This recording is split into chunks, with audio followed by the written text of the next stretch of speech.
What if the secret to becoming the best tennis player on the planet isn't found on the practice courts of elite academies, isn't found in five-star training camps surrounded by an army of coaches, but instead is found somewhere much simpler, in the backyard, with your own brother, with your childhood best friend, hitting balls under the sun like you're 12 years old again?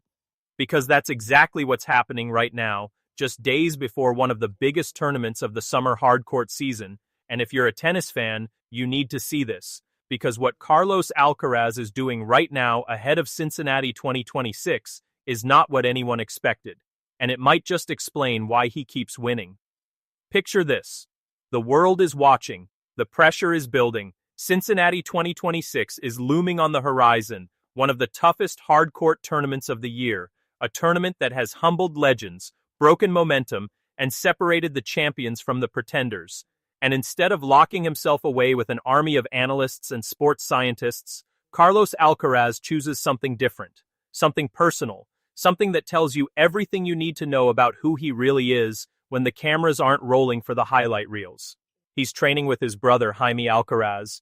He's training with his close friend Pablo Martínez. And the question that's been buzzing across tennis forums, social media threads, and fan pages everywhere is simple. Why? Why would one of the most dominant young players in the world, a two-time Grand Slam champion, a player capable of beating anyone on any surface, choose to prepare for Cincinnati this way? Stick around, because by the end of this video, you're going to understand exactly what's happening behind the scenes. And trust me, it's more emotional, more strategic, and more fascinating than you think.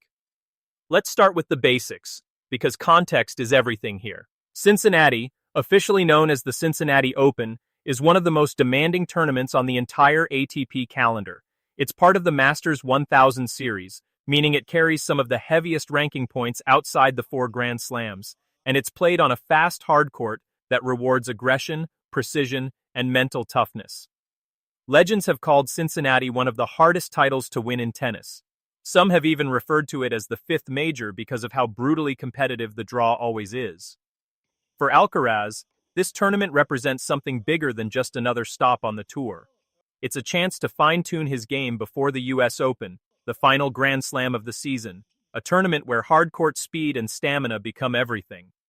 So when you see Alcaraz training in this relaxed, familiar, almost nostalgic environment with his brother Jaime and his friend Pablo Martínez, you have to ask, is this really just casual practice, or is there a hidden method behind it? Let's talk about Jaime Alcaraz first, because his role in Carlos's tennis journey is far deeper than most fans realize. Jaime isn't just family, he's part of the foundation. Growing up in El Palmar, Murcia, the Alcaraz brothers were inseparable, hitting balls against walls, chasing each other around local courts, pushing one another before either of them understood what professional tennis truly meant. There's something profoundly emotional about watching two brothers who grew up dreaming together now standing on a professional practice court, one preparing to compete at the very top of the sport, the other right there beside him, feeding balls, testing his shots, keeping him grounded. Because let's be honest, fame changes people, pressure changes people. When you're 19, 20, 21 years old, and suddenly the entire tennis world is watching your every move, comparing you to legends, expecting greatness every single time you step onto a court, it would be easy to lose yourself in it. But Jaime represents something no coach, no trainer, no analyst can ever replace: normalcy, family. A reminder of who Carlos was before the trophies, before the Wimbledon glory, before the millions of fans chanting his name. And that's powerful, because tennis, more than almost any other sport, is a mental battle. It's just you, alone on that court, no teammates to lean on, no timeouts to hide in, just you against your opponent and against your own mind. Having someone like Jaime in his corner, someone who knew him before all of this, might be one of the most underrated psychological advantages Alcaraz has. Now let's talk about Pablo Martínez, the friend who's also part of this training circle. While Jaime brings the emotional brotherly connection, Pablo brings something different: competitive familiarity, trust, and a sparring dynamic built on genuine friendship rather than forced professional obligation. Think about it this way. When you practice with someone who is purely a hired hitting partner, there's a transactional feeling to it.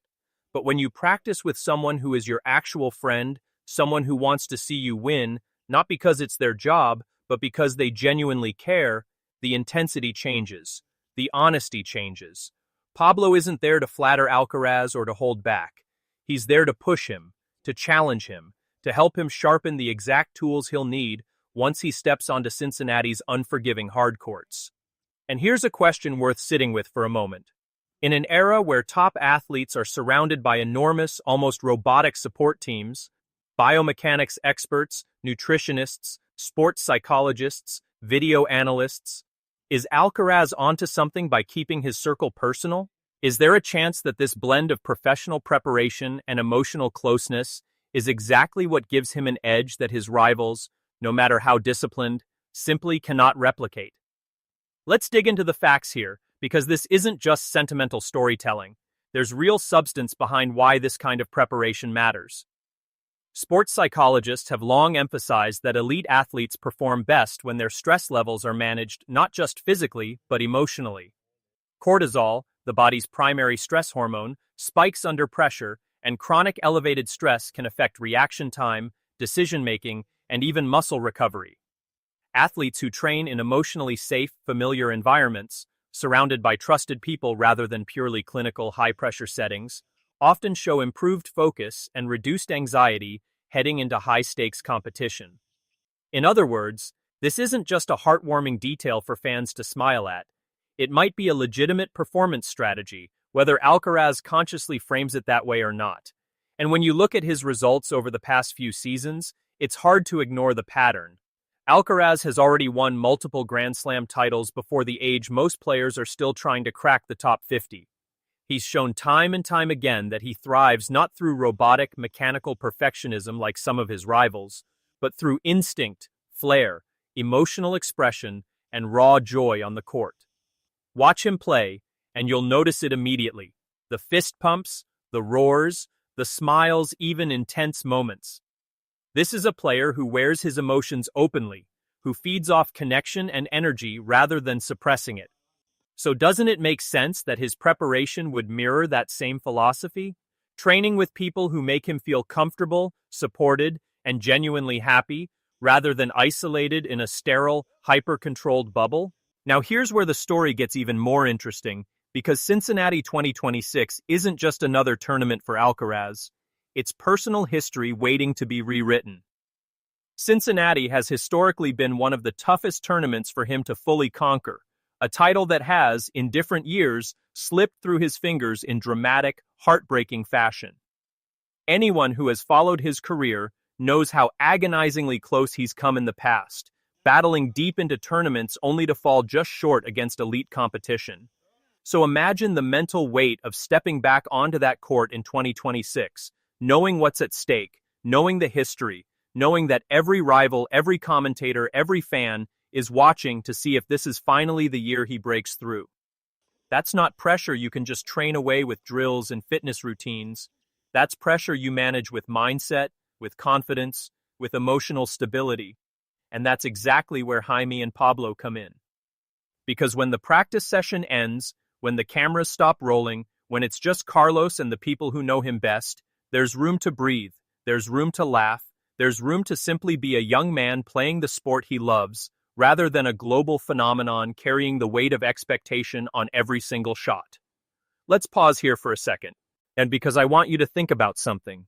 When was the last time you saw a top athlete, someone competing at the very peak of a brutally competitive individual sport, openly choose family and close friends as a core part of their high-stakes preparation and have it work? This isn't a one-off. This is a pattern with Alcaraz. Throughout his career, he's spoken about the importance of staying connected to his roots, to his hometown of El Palmar, to the simplicity of where he came from. In a sport where so many young stars flame out under pressure, where burnout and mental health struggles have become disturbingly common even among the most talented players, Alcaraz seems to have found a formula that keeps him grounded. And if that formula includes hitting balls with his brother and joking around with his childhood friend before one of the toughest tournaments of the year, then maybe, just maybe, that's not a distraction from greatness. Maybe that's the secret ingredient to it. But let's not get lost purely in emotion, because there's a tactical side to this story too, and it deserves attention. Training partners matter immensely in professional tennis.